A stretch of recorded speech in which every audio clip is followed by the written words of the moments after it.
Cinema ರಂಗದ ಒಂದೇ ಅಂತಲ್ಲ ಸರ್, ನಾನೊಬ್ಬ ರೈತನ ಮಗನಾಗಿ ನಾನು ಬೆಳೆ ಬೆಳೆದ್ರೂ ಕೂಡ ನಾನು ಇನ್ನೊಬ್ಬ ಬೆಳೆ ಬೆಳೆದಾಗ ಅವ್ನು ಹೆಂಗೆ ಬೆಳೆದ ಇದನ್ನು ಇಷ್ಟು ಚೆನ್ನಾಗಿ ಬೆಳೆದಲ್ಲ ಅಂತೇಳಿ ನಾನು ಅವ್ನು ಸ್ಪೋರ್ಟಿವ್ ಆಗಿ ತೊಗೊಳ್ತೀನಿ ಸರ್. ಎಲ್ಲ ಕೆಲಸದಲ್ಲೂ ನಾನು ಯಾಕೆ ಮಾಡೋಕ್ಕಾಗಲ್ಲ, ಏಕ್ದಮ್ ನಾನು 100 ಕೋಟಿ ಸಾಲ ಮಾಡಿಬಿಟ್ಟು ಸಿನಿಮಾಗೆ ಹಾಕೋಷ್ಟಕ್ಕೆ ನಾನು ದಡ್ಡ ಅಲ್ಲ ಸರ್. ಯಾವ ಇಂಡಸ್ಟ್ರಿಯಿಂದ ರೆಪ್ರೆಸೆಂಟ್ ಆಯಿತು ಸರ್ ಇಡೀ ಒಂದು ಗ್ಲೋಬಲ್ ಮಾರ್ಕೆಟಿಗೆ? ಕನ್ನಡ ಇಂಡಸ್ಟ್ರಿಯಿಂದ ಅಲ್ವಾ ಸರ್? KGF ಬಂದಮೇಲೆ ಕಬ್ಜಾ ಬರಬಾರ್ದ ಸರ್? ಕಿಟ್ಟು ಫ್ಲಾಪ್ ಆಮೇಲೆ ಸರ್ ಅಖಾಡಕ್ಕೆ ಇಳಿಬೇಕಲ್ವ ಸರ್, ಯುದ್ಧ ಮಾಡೋಕ್ಕೆ ಗೆಲ್ತಾನೋ ಸೋಲ್ತಾನೋ ಸರ್, ಅಖಾಡಕ್ಕೆ ಇಳಿಬೇಕಲ್ವ ಸರ್? ಅದು ಮಾಡ್ತಿರ್ಬೇಕಾದ್ರೆ ಕೊರೋನಾ ಬಂತು, ಒಂದು ವೇವ್ ಆಯಿತು, ಸೆಟ್ಗಳಾಕಿದೆ, 1 ವರ್ಷ ಕೊರೋನಾ ಬಂತು, ಸುಮಾರು ಕೋಟ್ಯಾಂತರ ರೂಪಾಯಿ ಸೆಟ್ಗಳು ಇದೋಯ್ತು, ಅದಕ್ಕೆಲ್ಲ ರೆಂಟ್ ಕೊಡುವಂಥ ದಿನಗಳು ಬಂತು. Sudeep sir, Upendra sir, Shivaraj Kumar sir 3 ಜನನ ಒಂದು ಫ್ರೇಮಲ್ಲಿ ಇಟ್ಟು ತೋರಿಸ್ತಕ್ಕಂತಹ ಒಂದು ಡ್ರೀಮ್ ಇದೆಯಲ್ಲ ಸರ್ ಒಬ್ಬ ನಿರ್ದೇಶಕನಾಗಿ, ಇನ್ನೇನು ಬೇಕು ಸರ್ ನನಗೆ? ಸರ್ ನಾನು ಯಾವುದೇ ಟೇಬಲ್ಗಳಿಗೆ ಹೋಗಲ್ಲ, ನಾನು ಯಾವತ್ತೂ ನೈಟ್ ಪಾರ್ಟಿಗಳಿಗೆ ಹೋಗಲ್ಲ, ನಾನು ಯಾವ ಸಿಗರೇಟ್ ಹೊಡಿಯಲ್ಲ ಸರ್, ನಾನು ಸಿನಿಮಾ ಬಿಟ್ಟು ಬೇರೆ ಏನು ಆಲೋಚನೆಯೂ ಮಾಡಲ್ಲ.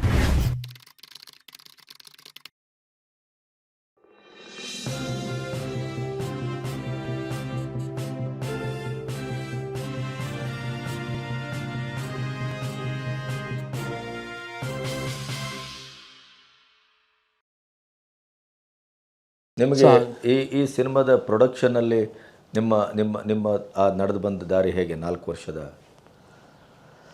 ಸರ್ ಕಬ್ಜಾ ನಾನು ಆವಾಗಲೇ ಹೇಳಿದೆ ಸರ್, ನಾನು KGF ಅನ್ನೋ ಒಂದು ಸಿನಿಮಾ ನೋಡಿದ್ಮೇಲೆ ನಿಜವಾಗ್ಲೂ ನನ್ನನ್ನು ಕಾಡ್ತದು. ಏನು ಮೇಕಿಂಗು, ಏನು ಟಿಂಟು, ಏನು ಶಾರ್ಟ್ಸು, ಇದು ಕಾಡ್ತು ಸರ್ ನನ್ನ.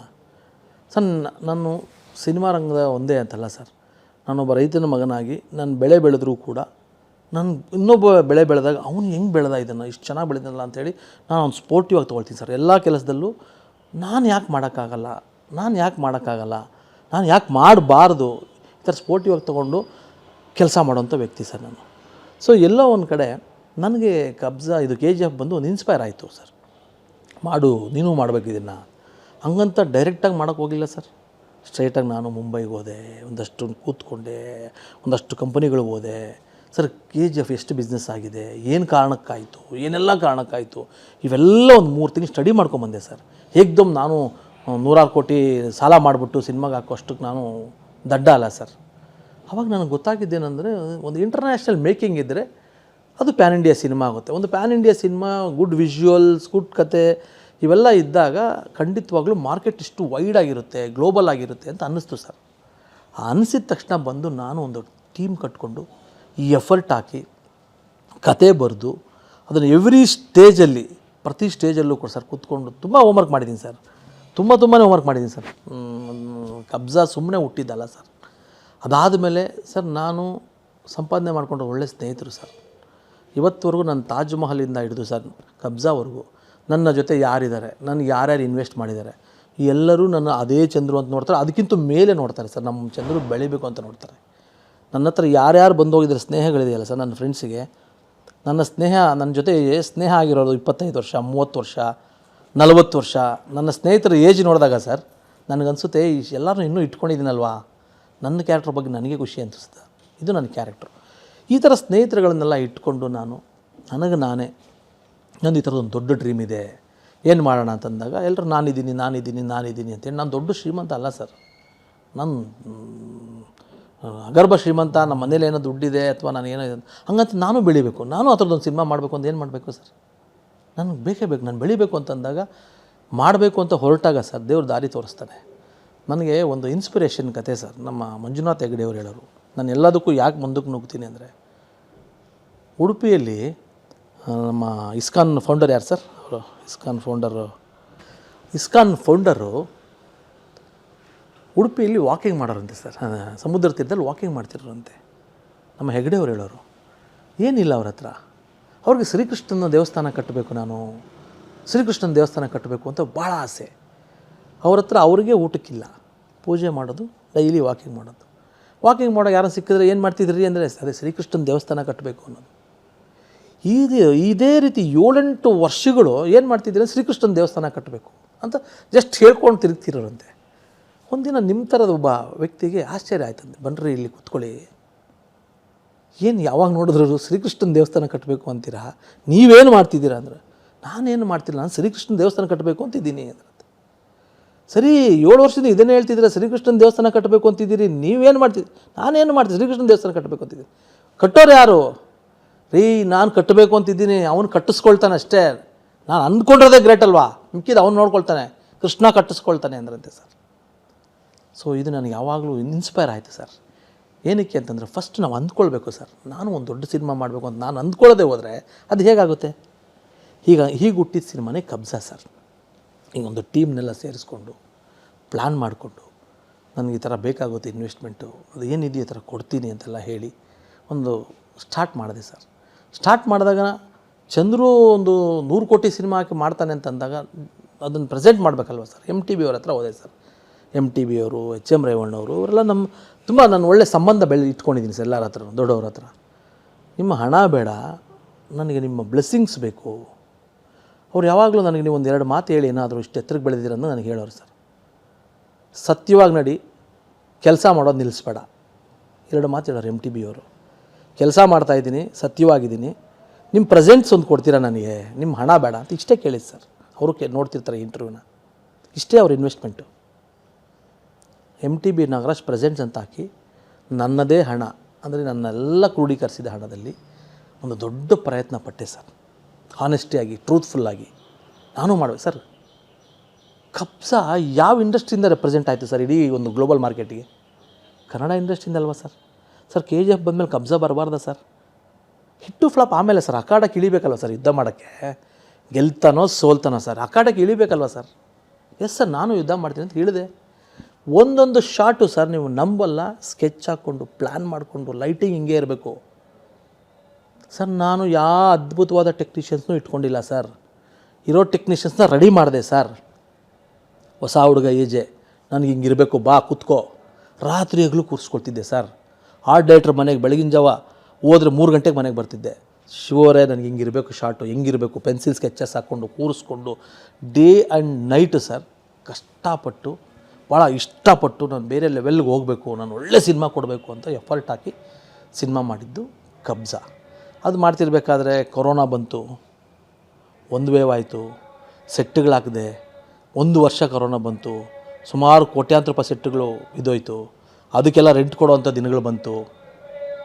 ನನಗೆ ಹಿಂದೆ ಯಾವ ಫೈನಾನ್ಷಿಯರ್ ಇಲ್ಲ, ಯಾವ ಪ್ರೊಡ್ಯೂಸರ್ ಇಲ್ಲ. Producer, director, writer, 1 man show sir. Effort ಹಾಕಿದೆ. 4 ವರ್ಷ ತೊಗೊಂಡೆ sir because of corona.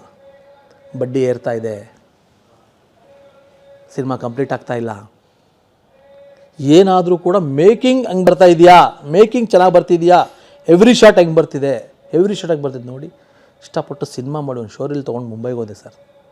Sir ಪ್ರತಿಯೊಬ್ಬರು ಇಷ್ಟಪಟ್ಟು ತುಂಬ ಏನು ಶೋರೀಲ್ ಇದು, ಇಂಟರ್ನ್ಯಾಷನಲ್ ಮೇಕಿಂಗ್ ಥರ ಇದೆ, ಏನಪ್ಪ ನೀವು ಕನ್ನಡ ಇಂಡಸ್ಟ್ರಿ ಅಂತೆಲ್ಲ ಹೇಳಿ ಸಿನಿಮಾನೂ ಕೂಡ ಸರ್ ಒಳ್ಳೆ ರೇಟಿಗೆ ವ್ಯಾಪಾರನೂ ಆಯಿತು ಸರ್. ಒಳ್ಳೆ ರೇಟಿಗೆ ವ್ಯಾಪಾರ ಆಯಿತು. ಸಿನಿಮಾ ಬಿಡುಗಡೆ ಮಾಡೋ ದಿನ ಬಂತು, ಎಲ್ಲವೂ ಚೆನ್ನಾಗಾಯಿತು. ಬಿಡುಗಡೆನೂ ಮಾಡಿದೆ. ಒಂದಷ್ಟು ನಾನು ಇಂಥ ಟೈಮಲ್ಲಿ ಬ್ಲೇಮ್ ಮಾಡೋಕ್ಕೆ ಇಷ್ಟಪಡಲ್ಲ, ಯಾರ್ಯಾರ ಮೇಲೋ ಬ್ಲೇಮ್ ಮಾಡಲ್ಲ. ಆ್ಯಸ್ ಎ ಕ್ಯಾಪ್ಟನ್ ನನ್ನ ಮೇಲೆ ನಾನು ಒಂದಷ್ಟು ಬ್ಲೇಮ್ಗಳು ಮಾಡ್ಕೋಬೇಕಾಗುತ್ತೆ. ನಾನು ಕಟ್ಟಿರ್ತಕ್ಕಂಥ ಟೀಮ್ ಮೇಲಾಗಲಿ ಅಥವಾ ಇನ್ನೊಬ್ಬರ ಮೇಲಾಗಲಿ, ಅಥವಾ ನಾನು ಒಂಚೂರು ಫೈನಾನ್ಸ್ ಕೊಡೋದು ಡಿಲೇ ಆಗಿರೋ ಕೆಲಸಗಳು ತಡೆದಿಂದಾಗ ನಾನು ಯಾರ ಮೇಲೆ ಬ್ಲೇಮ್ ಮಾಡಲ್ಲ. ಒಂದು ಗುಡ್ ಟೀಮ್, ಒಂದು ಎಫರ್ಟ್ ಹಾಕಿದ್ವಿ ಸರ್, ಒಂದು ಇಡೀ ಟೀಮ್ ಎಫರ್ಟ್ ಹಾಕಿದ್ವಿ ಸರ್. ನನಗೊಂದು ಪ್ರೌಡ್ನೆಸ್ ಇದೆ sir. Sudeep sir, Upendra sir, Shivaraj Kumar sir, 3 ಜನನ ಒಂದು ಫ್ರೇಮಲ್ಲಿ ಇಟ್ಟು ತೋರಿಸ್ತಕ್ಕಂತಹ ಒಂದು ಡ್ರೀಮ್ ಇದೆಯಲ್ಲ ಸರ್, ಒಬ್ಬ ನಿರ್ದೇಶಕನಾಗಿ ಇನ್ನೇನು ಬೇಕು ಸರ್ ನನಗೆ. ಅದನ್ನು ಸಕ್ಸಸ್ ಆದೆ ಸರ್. ಇವತ್ತು ಸುದೀಪ್ ಅವರು ನೀವು ನೋಡಿರ್ಬೋದು, ನನ್ನ ತಮ್ಮ ಹಿಟ್ಟು ಫ್ಲಾಪು ಅಲ್ಲ, ಅವನ ಪ್ರಯತ್ನ, ಅವನ ಹಾರ್ಡ್ ವರ್ಕು, ಅವನ ಟ್ರೂತ್ನೆಸ್ಸು ಅಂತ ಇವತ್ತು ಮಾತಾಡ್ತಾರೆ. ಶಿವಣ್ಣ ಜನರಲ್ಲಾಗಿ ಇದೇ ಥರ ಪಾಪ ಶಿವಣ್ಣವರು ಏನೋ ಮಾತಾಡುವಾಗ ಏನೋ ಹೇಳಿದ್ರೆ, ನಾನು ಆ್ಯಕ್ಟ್ ಮಾಡಿರೋದನ್ನು ರಿಲೀಸ್ ಆದಮೇಲೆ ರಿವೀಲ್ ಮಾಡು ಅಂತ ಆಗಿತ್ತು ಇಬ್ರಿಗೂ. ಅದು ಬಿಸ್ನೆಸ್ ವೈಸಲ್ಲಿ ಅದು ಬೇಗ ರಿವೀಲ್ ಆಗಿಬಿಡ್ತು. ಒಬ್ಬ ಪತ್ರಕರ್ತರು ಬರೆದುಬಿಟ್ರು ಸರ್. ನಾನು ಅವ್ರನ್ನೇನೋ ಬ್ಲೇಮ್ ಮಾಡೋಕ್ಕಾಗಲ್ಲ. ಸೊ ಅದು ಶಿವಣ್ಣವ್ರಿಗೆ ಒಂಚೂರು ಬೇಜಾರಾಯ್ತು ಆ ಟೈಮಲ್ಲಿ. ಶಿವಣ್ಣವ್ರು ಹೇಳಿದ್ದು ನಾನು ಚಂದ್ರು ಆಮೇಲೆ ರಿವೀಲ್ ಮಾಡ್ತೀನಿ ಅಂತಂದ್ರು, ಮೊದಲೇ ರಿವೀಲ್ ಮಾಡಿದ್ರು ಅಂತ ಹೇಳಿದ್ದು. ಅದನ್ನು ಉಲ್ಟಾ ಮಾಡಿದ್ರು. ಶಿವಣ್ಣವ್ರಿಗೆ ಬೇಜಾರಂತೆ ಅಂತ ಹಾಕಿ ಅದನ್ನೊಂದಷ್ಟು ರಿಲೀಸ್ ಟೈಮಲ್ಲೇ ಅದೊಂದಷ್ಟು ಟ್ರೋಲ್ ಆಯಿತು ಸರ್. ಅಂದರೆ ಒಂದು ಸಿನಿಮಾ ಡ್ರಾಪ್ ತೊಗೊಳೋದಕ್ಕೆ ಏನೇನೆಲ್ಲ ಆಗುತ್ತೆ. ಆಡಿಯನ್ಸ್ ಒಂದೇ ಅಲ್ಲ ಸರ್, ಸಿಚುವೇಷನ್ಗಳು ಹೆಂಗೆ ಬೀಳಿಸ್ತದೆ ಅಂತ. ಸೊ ಅದಾದಮೇಲೆ ಮತ್ತೊಂದು ಇಂಟ್ರ್ಯೂವಲ್ಲಿ ಶಿವಣ್ಣವ್ರು ಸಿಕ್ಕಾಗ ಹಿಂಗೆ ಆಯಿತು ಅಂತಂದು ಶಿವಣ್ಣವರೇ ಹೇಳಿದ್ರು, ಯಾರು ಏನೇ ಮಾಡಿದ್ರು ನನ್ನ ಚಂದ್ರ ಸಂಬಂಧ ಹೆಂಗಿದೆ ಅಂತ. ಸರ್ ಒಂದು ಯಾವತ್ತೇ ಆಗಲಿ ಸರ್, ನಾಯಕರ ಜೊತೆ ನಮ್ಮ ಜೊತೆ ಇರೋರ ಜೊತೆ ಸಂಬಂಧಗಳು ಉಳಿಸ್ಕೊಳ್ಳೋದು ಕೂಡ ನಮ್ಮ ಕ್ಯಾರೆಕ್ಟರ್ ಆಗುತ್ತೆ.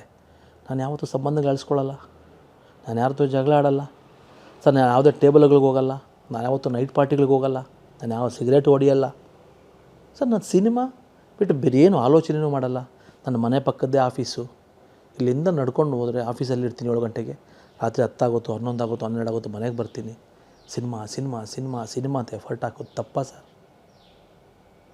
ಸರ್, ಈ ರಾಜ್ಯದ ಮುಖ್ಯಮಂತ್ರಿಗಳು ಸಿದ್ದರಾಮಯ್ಯ ಅವ್ರನ್ನ ಕರ್ಕೊಂಬಂದು 5 ಸಿನಿಮಾ ಅನೌನ್ಸ್ ಮಾಡ್ತೀನಿ ಸರ್, ಮಾಡಲಿ ಸರ್, ಎಲ್ಲರೂ ಚಾಲೆಂಜ್ ಮಾಡ್ತಿಲ್ಲ. ಎಲ್ಲದಕ್ಕೂ ಎಫರ್ಟ್ ಬೇಕಲ್ವ ಸರ್? ಕಂಪ್ಲೀಟ್ ಮಾಡಿದೆ ಒಂದು ಸಿನಿಮಾ, ಫಾದರ್ ಕಂಪ್ಲೀಟ್ ಆಗಿದೆ. ಡಾರ್ಲಿಂಗ್ ಕೃಷ್ಣ, ಪ್ರಕಾಶ್ ರಾಜ್ ಅವರು ತುಂಬ ಚೆನ್ನಾಗಿ ಬಂದಿದೆ, ಎಮೋಷನಲ್ ಸಿನಿಮಾ. ಯಾರೋ ಹುಡುಗ ಬಂದ ಒಂದು ಕತೆ ಹೇಳಿದೆ ಸರ್, ತುಂಬ ಇಷ್ಟ ಆಯಿತು, ಮಾಡಿ ಅಂತ ಕೊಟ್ಟೆ. ಸೊ ನಾನು ಏನು ಹೇಳ್ತೀನಿ ಅಂದರೆ ಸರ್, ಸಿನಿಮಾದಲ್ಲಿ ಏನೋ ಮಾಡಬೇಕು ಅಂತಿರೋದ್ರಿಗೆ ಯಾವತ್ತೂ ನಾವು, ನೀವುಗಳು ದೊಡ್ಡವರು ಎಲ್ಲರೂ ಸರ್ ಸಪೋರ್ಟಿವ್ ಆಗಿದ್ದರೆ ನಮ್ಗಳಿಗೆ ಇನ್ನೂ ಸ್ವಲ್ಪ ಎನ್ಕರೇಜ್ಮೆಂಟ್ ಆಗುತ್ತೆ ಸರ್. ಒಂದು ಮಗು ಏನಾದರೂ ಬೆಳೀತಿದ್ದಾನೆ ಅಂತಂದರೆ ಅವನು ಗುರುತಿಸಿ ನೀವು ಕೇಳಿದ್ರಿ, ಮಗ ಏನು ಮಾಡ್ತಿದ್ದಾನೆ ಅಂತ, ಕ್ರಿಕೆಟು ಓದೋದು ಹೆಂಗಿದೆ ಅಂದರೆ ಅವನಲ್ಲಿ ಇರ್ತಕ್ಕಂಥ ಏನಿದೆ ಎಬಿಲಿಟಿನ ನೋಡಿ ನಾವು ಅಪ್ರಿಷಿಯೇಟ್ ಮಾಡ್ದಲ್ವ ಸರ್, ಅವನು ಅದರಲ್ಲಿ ಗ್ರೋತ್ ಆಗೋದು. ನನ್ನಲ್ಲಿ ನೀವು ಇಂಟ್ರ್ಯೂ ಮಾಡುವಾಗ ಸರ್ ನನ್ನ ಎಬಿಲಿಟಿ ನೋಡಬೇಕಿತ್ತು. ಅರೆ, ಒಂದು KGF ಬಂದಾಗ ಅದೇ ಥರ ಮಾಡಬೇಕು, ಅದೇ ಥರನೇ ಸರ್. ಅದೇನು ಕಡಿಮೆ ಸಿನಿಮಾನ ಸರ್? 2,500-3 ಸಾವಿರ ಕೋಟಿ ಮಾಡಿದ ಸಿನಿಮಾ ಅದೇ ಥರ ಮಾಡಬೇಕು, ಒಂದು ಇಂಟರ್ನ್ಯಾಷನಲ್ ಮೇಕಿಂಗ್ ಸರ್. ಅದು ಹೊರಟ್ನಲ್ಲ ಈ ಹುಡುಗ, ಒಂದು ಹಳ್ಳಿ ಹುಡುಗ, ಬ್ಯಾಕ್ಗ್ರೌಂಡ್ ಇಲ್ದಿರೋ ಹುಡುಗ, ಅದು ಪ್ರೊಡ್ಯೂಸರ್ ಅವನೇ, ಡೈರೆಕ್ಟರ್ ಅವನೇ. ಎಲ್ಲಿಂದ ತಾಜ್ ಮಹಲ್ ಸರ್? ನನಗೆ ಗೊತ್ತಿಲ್ಲ ಸರ್, ತಾಜ್ ಮಹಲಿಂದ ಕಲಿಕೆ ನಂದೆಲ್ಲ ಸರ್. ನಾನು ನಿಜವಾಗ್ಲೂ ಹೇಳ್ತೇನೆ, ಕಲ್ತು ಬಂದಿಲ್ಲ ಸರ್, ನಾನು ಏನೂ ಕಲ್ತು ಬಂದಿಲ್ಲ. ಇಲ್ಲಿ ಬಂದೇ ಕಲ್ತಿದ್ದೆಲ್ಲ. ತಾಜ್, ಕಬ್ಜಾ ಎಲ್ಲವನ್ನೂ ಕಲಿಸ್ಕೊಡ್ತು ಸರ್, ಎಲ್ಲವನ್ನೂ ಕಲಿಸ್ಕೊಡ್ತು ಸರ್. ತಡ್ಕೊಳ್ಳೋದು ಹೇಗೆ, ನಿಂತ್ಕೊಳ್ಳೋದು ಹೇಗೆ, ಪಡ್ಕೊಳ್ಳೋದು ಹೇಗೆ. ಆ 2 ವರ್ಷಗಳ ಮೌನ ಇವಾಗ ಕೇಳಿದ್ರಲ್ಲ ಸರ್, ನೀವೇ ಬಂದು ಇಂಟ್ರ್ಯೂ ಮಾಡ್ತಿದ್ದೀರ, ನಾನು ಎಲ್ಲಿ ಹೋಗಲಿಲ್ಲ ಸರ್. ಆ 2.5 ವರ್ಷಗಳಲ್ಲಿ ಸರ್ ಕಲಿಬೇಕು ಅಂತ ಅಂದ್ಕೊಂಡೆ, ಚೆನ್ನೈಗೆ ಹೋದೆ ಸರ್. ನನ್ನ ನೆಕ್ಸ್ಟ್ ಡ್ರೀಮ್ಗೆ ಕಲಿಯೋಕ್ಕೆ ಶುರು ಮಾಡಿದೆ ಸರ್. ಟೆಕ್ನಿಕಲಿ ಇನ್ನೂ ದೊಡ್ಡದಾಗಿ ವರ್ಲ್ಡ್ ವೈಡಲ್ಲಿ ಏನು ಮಾಡಬೇಕು ಅನ್ನೋದಕ್ಕೆ ಕ್ಲಾಸ್ಗೆ ಹೋದೆ ಸರ್, ಕಲ್ತಿದ್ದೀನಿ ಸರ್. ನಿಮ್ಮ ವಿಮರ್ಶೆಯಿಂದ ನನಗೆ ಪ್ಲಸ್ ಆಗಿದೆ ಸರ್, ನಾನು ನೆಗೆಟಿವಾಗಿ ತೊಗೊಂಡಿಲ್ಲ. ನಿಮ್ಮ ವಿಮರ್ಶೆಯಿಂದ ನಾನೊಂದು ಕ್ಲಾಸ್ಗೆ ಹೋಗಿ ಕಲ್ತಿದ್ದೀನಿ ಸರ್. ಈಗ ನೆಕ್ಸ್ಟ್ ಸಿನಿಮಾಗೆ ನಾನೇನು ಮಾಡೋದು ಬಿಫೋರ್ ಅಡ್ವಾನ್ಸಾಗಿ ಕಲ್ತಿದ್ದೀನಿ ಏನು ಮಾಡಬೇಕು ಅಂತ. ಸೊ ಹಂಗಾಗಿ ಸರ್, ನಿಮ್ಮಂಥವ್ರು ಯಾವಾಗ್ಲೂ ಸಿನಿಮಾದ ಒಳ ವಿಮರ್ಶೆಯಲ್ಲಿ ನಾನೇನು ಅವತ್ತು ಏನು ಕಂಡೆ ನಾನು ಅಥವಾ ಹೇಳಿದ್ನಲ್ಲ, ಸಪೋಸ್ ಮುಂದಿನ ಸಿನಿಮಾ ನೀವು ಮಾಡಿದಾಗ ನೀವು ನನ್ನ ಕರೆಯರೇ ಬಿಡಿರಿ, ನಾನು ನನ್ನ ದುಡ್ಡು ಕೊಟ್ಟು ನಾನು ಸಿನಿಮಾ ನೋಡೋದನ್ನು ಮಾತಾಡ್ತೇನೆ. ಕಬ್ಜನ ನಂತರ ಸಿನಿಮಾ ವಿಮರ್ಶೆಯನ್ನು ನಿಲ್ಲಿಸಿದ್ದೇನೆ ಆಲ್ಮೋಸ್ಟ್. ಏನು ಅಂತಂದರೆ ಒಳ್ಳೆಯ ಸಿನಿಮಾ ಮಾತ್ರ ಮಾತಾಡ್ತೇನೆ. ಯಾವುದೇ ಸಿನಿಮಾಕ್ಕೆ ನಾನು ಏನಾದರೂ ಹೇಳಬಹುದು ಅಂತ ಅನಿಸಿದ್ದನ್ನು ವೈಯಕ್ತಿಕವಾಗಿ ಸಿಕ್ಕಿದ್ರೆ ಹೇಳ್ತೇನೆ, ಸಾಮೂಹಿಕವಾಗಿ ಹೇಳಿ ಅದನ್ನು ಮಾಡೋದು ಬೇಡ ಅಂತ ಅನ್ನಿಸ್ತು. ಕಬ್ಜ ನೀವು ಒಬ್ಬ ನಿರ್ದೇಶಕನಾಗಿ ಅಲ್ಲದೇನೆ ಒಬ್ಬ ಪ್ರೇಕ್ಷಕನಾಗಿ, ಅಥವಾ ಈಗ ನನ್ನ ವಿಮರ್ಶೆ ಬಂದ ಮೇಲೇ ನೀವು ಒಂದು ಸರಿ ಅದನ್ನು ಬೇರೆ ದೃಷ್ಟಿಯಲ್ಲಿ ಏನಾದರೂ ನೋಡಿದ್ರೆ ನಿಮಗೆ ಅದರ ಇಡೀ ಆ ಸಿನಿಮಾದ ಬಗ್ಗೆ ನಿಮ್ಮ ಆತ್ಮತೃಪ್ತಿಯ ಮಾತುಗಳೇನು?